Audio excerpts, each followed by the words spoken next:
எல்லாருக்கும் வணக்கம். இந்த படத்தில் வாய்ப்பு கொடுத்த producer Thangapandian sir, Keerthika madam, Rajmohan, உங்களுக்கு ரொம்ப நன்றி. 300 எப்படா கண்டுபிடிச்சு? இது நமக்கு பத்தாது. நடிகராக இருந்துட்டா நமக்கு நம்மளே ஒரு நம்பர் போட்டு நம்மளே இது பெருமைப்படுத்துறத விட காலம் கடைசி காலகட்டத்தில் சொல்லணும். நாகேஷ் சார், மனோரமா, நான் நகைச்சுவை நடிகர்னு சொல்கிறேன், எல்லோரும் சேர்த்து தான் சொல்கிறேன். அந்த இடம் அந்த லெவலில் நம்ம போகணுன்னு ஆசைப்பட்றேன், அவ்வளோதான். எனக்கு இது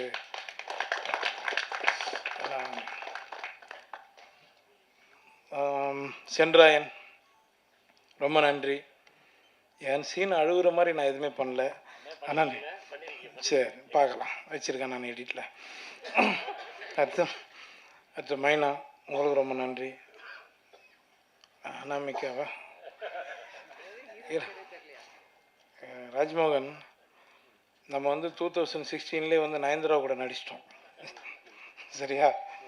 எந்த ஹீரோனி நடிக்கலாம், நம்மளை அதை பற்றி கவலை இல்லை, கதை தானே நமக்கு முக்கியம், சரிங்களா? ரொம்ப நன்றி நீங்கள் என் கூட நடித்ததுக்கு. இமான் சார் பற்றி சொல்லணுன்னா, அவர் பயங்கரமாக என்ன பாராட்டினார். நான் உண்மையிலே சொல்கிறேன், அவர் எனக்கு ரொம்ப பிடிச்ச ஒரு மியூசிக் டைரக்டர். ஏன்னா நாங்கள் பிரபு சலமன் சார் படம் பண்ணிகிட்ருக்கோம். அப்போது மேம்போ படத்தில் அதிகமாக பிரபு சலமன் சார் நானும் அவரும் உங்களை பற்றி தான் சார் நிறைய பேசிகிட்ருப்போம். ஏன்னா அந்த அளவுக்கு உங்களை பற்றி ரொம்ப பெருமையாக சொல்லுவார். நானும் உங்க கூட பேசிகிட்ருக்கேன், பழகிட்டுருக்கேன். கண்டினியூவாக எல்லா படங்கள்லையும், என்னோடய லீடு படங்கள்லையும் நான் உங்ககிட்ட கொடுக்கணுன்னு ஆசைப்பட்றேன் சார். கண்டிப்பாக நீங்கள் பண்ணி கொடுங்க சார். ஏன்னா நான் இந்த படத்துக்கு ரிக்வெஸ்ட் பண்ணேன், அவர்கிட்ட ஒரு சின்ன விஷயத்த ஹெல்ப் பண்ணார். ரொம்ப நன்றி சார். இப்போ காளி, ஏன் போஸ்டர் மாதிரியே வச்சுனுங்கிற மூஞ்சி தூக்கம் வந்துச்சா? காளி வெங்கட் எனக்கு ஒரு நல்ல நண்பர், சொன்னவனே வந்துட்டாப்புல, பண்ணி பாபு பண்ணிடலாம் பாபு அப்படின்னாரு. அதுக்கப்புறமா அவர் படத்துலேயும் இப்போ ஒரு நண்பர் கேட்டிருக்காரு, நீங்கள் ஹீரோ பண்ணுற படத்தை. கண்டிப்பாக நான் வரும் காளி, 2 சீனாக இருந்தாலும் பண்ணி கொடுத்துட்றேன். நெத்திலன், இன்னும் எதிர்பார்த்துட்ருக்கோம். ரொம்ப நன்றி இங்கே வந்ததுக்கு, எங்கள் ஆடியோ ஃபங்க்ஷன் வந்ததுக்கு.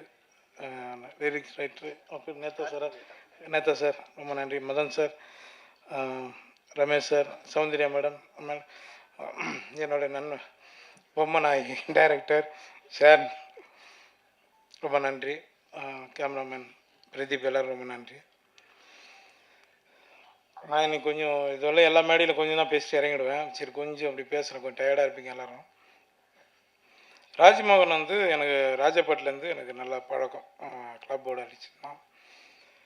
அதுக்கு முன்னாடி நான் அவர் அண்ணன் சுப்பிரமணிய சிவானன் சொன்ன மாதிரி ஒரு ஆற்காடு பக்கத்தில் ஒரு கிராமம். அந்த கிராமத்தில் எங்கள் தாத்தாவோட பூர்வீகம். நாங்கள் பிறந்ததெல்லாம் எல்லாமே சென்னை வாசி தான். நாங்கள் எல்லாமே வெளியூர்லேருந்து வந்துட்டால் மட்டும் இங்கே வாய்ப்பு ரொம்ப கஷ்டம் கிடையாது. சென்னையில் பிறந்தவங்களுக்கு ரொம்ப கஷ்டம். நான் இந்த 24 வருஷம் அனுபவப்பட்டிருக்கேன். 2009 யோகி தான் உங்களுக்கு தெரியும். அதுக்கு முன்னாடி நான் லொல்லு சபா எல்லா சேனல்லையும் ஒர்க் பண்ணியிருக்கேன், எல்லார்கிட்டையும் ஒர்க் பண்ணியிருக்கேன், ஆர்ட் டைரக்டர்கிட்ட ஒர்க் பண்ணியிருக்கேன், நிறைய வேலை பார்த்துருக்கேன். அது என்னோடய வளர்ச்சிக்கு நான் பண்ணி தான் ஆகணும். ராஜ்மோகனை பற்றி நான் சொல்லிடுறேன், அதோட சொல்லிட்டு முடிச்சுக்கலாம். என்கிட்ட ஒரு முறை கதை சொன்னான். கதை சொல்லிவிட்டு அதுக்கப்புறம் கொஞ்ச நாள் காணாமல் போயிட்டான். இப்போ நான் என்னோடய ஆஃபீஸில் உட்காந்துக்கும்போது ராஜ்மோகன் ஞாபகம் வந்தது எனக்கு. இவன் என்ன பண்ணுறான் அப்படின்ட்டு ஒரு நாள் ஃபோன் அடித்து கேட்டேன். ரொம்ப ஒரு 3 வருஷம் இருக்கு மாட்டா, ஒரு 3 வருஷம் இருக்குல்ல, 3-4 வருஷத்துக்கு அப்புறம் நான் அவனுக்கு ஃபோன் அடித்து, என்னடா பண்ணுற அப்படின்னா, ஆனால் இது மாதிரி ஒர்க் பண்ணிகிட்ருக்கேண்ணா சினிமா கொஞ்சம் அப்படின்னு, வாடா படம் பண்ணலான்னு சொல்லி கூப்பிட்டு அதுக்கப்புறம் தான் மீட் பண்ணோம். அது அப்படி தான் இந்த படம் ஆரம்பித்தோம், சரிங்களா? இது இது மாதிரி நிறைய டைரக்டர், அசிஸ்டன்ட் டைரக்டர் எல்லாருக்குமே நான் ஹெல்ப் பண்ணுறதுக்கு ரெடியாக இருக்கேன். வாங்க, கரெக்டாக பண்ணு, சரிங்களா? எனக்கு வாய்ப்பு கொடுத்ததுக்கு ரொம்ப நன்றி. தேங்க்யூ. என்ன மேடம், 300 படங்களில் நடிச்சிருக்கீங்க.